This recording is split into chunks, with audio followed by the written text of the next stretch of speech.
Hi, I'm Corey Driver, and this is Moving Forward. Merry Christmas! Today we're in Luke 2, and we're talking about context. So just two notes to make. This will be very short. As I was watching a Christmas pageant, just one thing that I loved and one thing that got under my skin. The thing that got under my skin, we'll get rid of this first, was the innkeeper.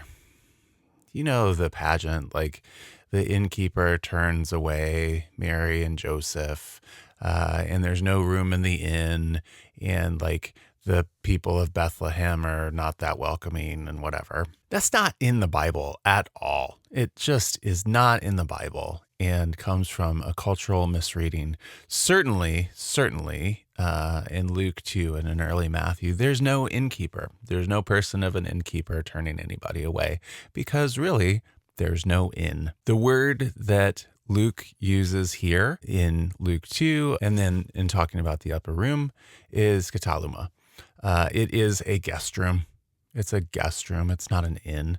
And we know that because in Luke 10, with the story of the Good Samaritan, Luke uses the word for inn, pendachion. And actually in Luke 10:35, there is an innkeeper. So there isn't here in Luke 2, and that matters. Why does it matter? Because it is talking about family and hospitality. Look, we already know that Mary has family in the Judean hills, right? She has gone to visit her relative Elizabeth. She could stay very close to Bethlehem, presumably, if there's no room in an inn. But that's not what's going on here. Instead, the whole point of Joseph and Mary going to Bethlehem is precisely because that's where Joseph has family. His family connections are there. And many of us are traveling for Christmas. I am probably at the time you're watching this. People make room for you. We are going to be staying in houses and visiting relatives, and probably, some of us are going to be sleeping in childhood beds.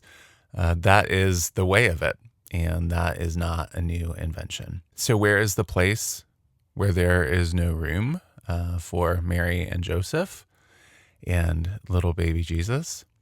In the guest room.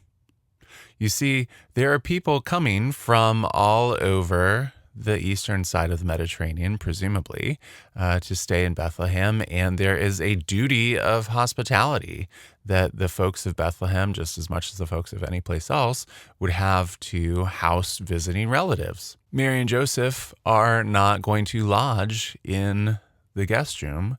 They're going to lodge in family quarters, in the lower parts of a house, or maybe the inner part of a cave, though that's less likely. Houses in the Judean hills, we have excellent archaeology on this. Excellent archaeology. We do not have to guess what they were like. The lower levels would house family who would be in cooler months, whenever, late fall to early spring. The family would be staying on the same level as animals. When they're waiting for new growth to feed their flocks and herds, whatever animals they have, just for shared warmth. And the guest room is actually the less comfortable space at that moment.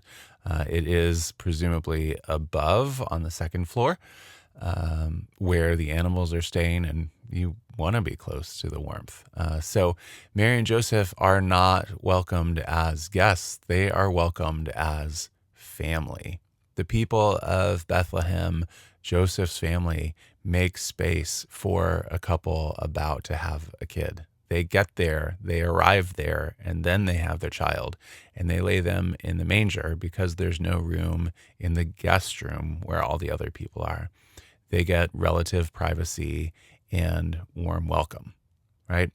Jesus is born not into rejection or exclusion, but warmth and hospitality. The second point I want to make is when angels appear to shepherds, we need to think who the shepherds are. They are not, as in European tradition, wizened old men out in the countryside. That's simply not who shepherds are in most of the Mediterranean areas.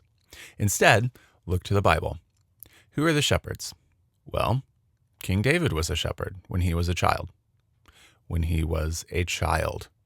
His older brothers are all off at war or doing other things. David is the 8th son, the youngest, and he's the one who's in charge of the sheep. Who else? Rebecca, Leah, Zipporah. Girls are shepherds. Women are shepherds.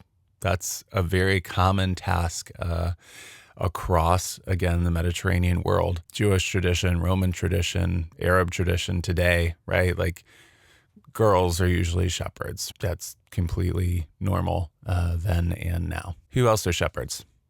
Foreigners. Think about Moses, who goes to tend the sheep of his father-in-law, Yitro. Think about Jacob going to Padan Aram.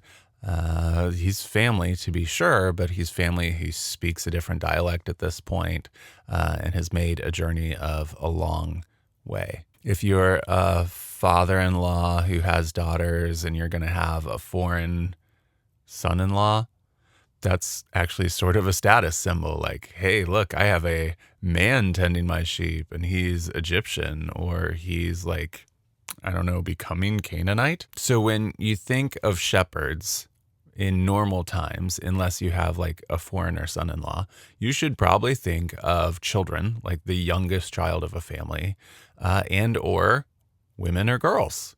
That's who shepherds are. And so when the angels appear to the shepherds guarding their flocks by night, you should understand that these are children, women and children, almost certainly. And there might have been the occasional man among them, and maybe a foreigner man among them. But these are not old men. They're not men who are adults. They're just, nobody's going to do that. That's completely culturally inappropriate. These shepherds, and any time you encounter shepherds in the Bible, you should understand them as women, girls, children, male children. That's just who's doing the shepherding. So how interesting that the angels appear to the shepherds who are near the cities and say, hey, go see this thing. And then they are the chosen witnesses. They are the ones who go out and tell people about the newborn king. It is their testimony that was engineered from the beginning.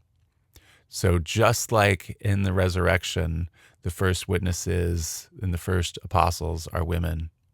In the nativity, the first witnesses and apostles who go out and tell the good news are women and children. That's just what God likes to do. What's the point? The point is this. Jesus is born into hospitality, of people making space. The opposite of rejection, people make space in their house to welcome him as family. And the good news is told to the people who are least legally able to give accountable testimony.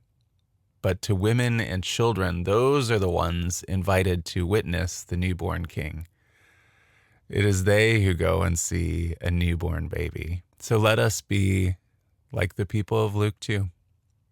Let us be driven in delight to see a newborn baby, not because we are especially credible or impressive witnesses, but because we're the humble of the earth who are called to witness the King. And let us be exactly like the people of Bethlehem, making space in our lives, in the most intimate parts of our house, for the newborn King. For Mary and Joseph and all those who would travel because of empire and who would be close to bearing children. Let us welcome precisely those people, precisely as the people of Bethlehem did, into their homes and into their hearts. Merry Christmas. Amen.